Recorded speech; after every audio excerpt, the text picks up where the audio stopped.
শুধু সঞ্জয় নয়, পুলিশ এবং আরজি কর হাসপাতালের বিরুদ্ধেও লিখিত পর্যবেক্ষণ রয়েছে। বিচারক অনির্বাণের রায়ের নির্দেশনামায় বিচারক দাস জানিয়েছেন, ঘটনার এফআইআর রুজু করার সময়ই পুলিশের দিক থেকে বেশ কিছু খামতি থেকে গিয়েছে। নিয়মের বাইরে গিয়ে কাজ করেছেন টালা থানার এসআই সুব্রত চট্টোপাধ্যায়। আরজি করে মহিলা চিকিৎসক পড়ুয়াকে ধর্ষণ খুনের মামলায় দোষী সঞ্জয় রায়কে আজীবন কারাবাসের নির্দেশ দিয়েছে শিয়ালদহ আদালত।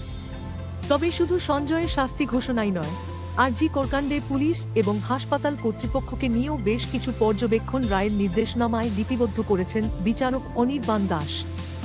পুলিশি তদন্তে কোথায় কোথায় খামতি থেকে গিয়েছে, হাসপাতাল কর্তৃপক্ষের ভূমিকায় কোথায় গাফিলতি রয়েছে, তাও উল্লেখ করেছেন বিচারক। রায়ের নির্দেশনামায় বিচারক দাস জানিয়েছেন, ঘটনার এফআইআর রুজু করার সময় পুলিশের দিক থেকে বেশ কিছু খামতি থেকে গিয়েছে।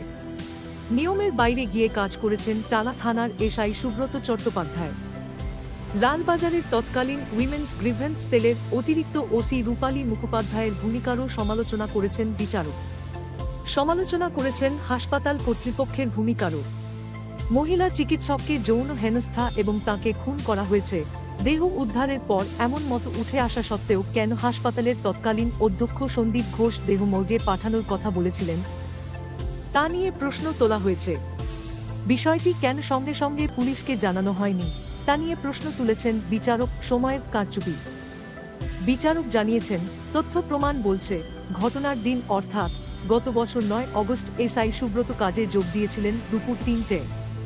এর পরেই এসআই চিন্ময় বিশ্বাসের ফোন আসে তাঁর কাছে। এসআই চিন্ময় তাঁকে আরজি করের ঘটনার কথা জানান। এর পরেই তিনি আরজি কর হাসপাতালে যান। পরে রাতে টালা থানায় ফিরে এসে তিনি জানতে পারেন, নির্যাতিতার বাবা থানায় অভিযোগ দায়ের করেছেন। তারপরেই এফআইআর রুজু হয়। তখন রাত 11:45, কিন্তু সেই নথিতে সময় হিসাবে উল্লেখ করা হয়েছিল সকাল 10:10। যখন তিনি নিজে থানাতেই উপস্থিত ছিলেন না। এসআই নিজেই যে সে কথা জানিয়েছিলেন, তাও রায়ের নির্দেশনামায় উল্লেখ করেছেন বিচারক। এসআই এর এমন কাজকে অবৈধ বলে বর্ণনা করেছেন তিনি। নির্দেশনামায় লেখা হয়েছে, কাঠগড়ায় দাঁড়িয়ে যেভাবে নিজের অবৈধ কাজকর্মের কথা উল্লেখ করেছিলেন এসআই, তা শুনে স্তম্ভিত হয়ে যেতে হয়। অভিযোগ দায়েরের জন্য কেন নির্যাতিতার পরিবারকে ৯ অগস্ট সন্ধ্যা ৬টা পর্যন্ত অপেক্ষা করিয়ে রাখা হয়েছিল, তা নিয়েও প্রশ্ন তুলেছেন বিচারক। সঞ্জয়ের ফোন। বিচারক জানিয়েছেন, ঘটনার দিন অর্থাৎ ৯ অগস্ট অভিযুক্তের ফোন নিয়ে টালা থানায় রেখে দেওয়া হয়েছিল।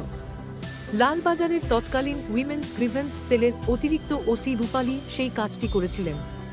কিন্তু তিনি কেন সেই কাজটি করেছিলেন, তা নিয়েই প্রশ্ন তুলেছেন বিচারক।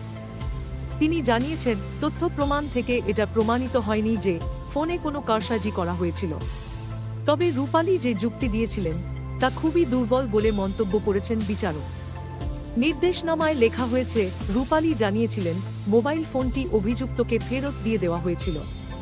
পরে গ্রেপ্তারের সময় বাজেয়াপ্ত করা হয়েছিল সেটি। কলকাতা পুলিশ অভিযুক্তকে আটক করার পরেও কেন সেই কাজ করেছিলেন রূপালী, তা তাঁর বোধগম্য হয়নি বলেই জানিয়েছেন বিচারক।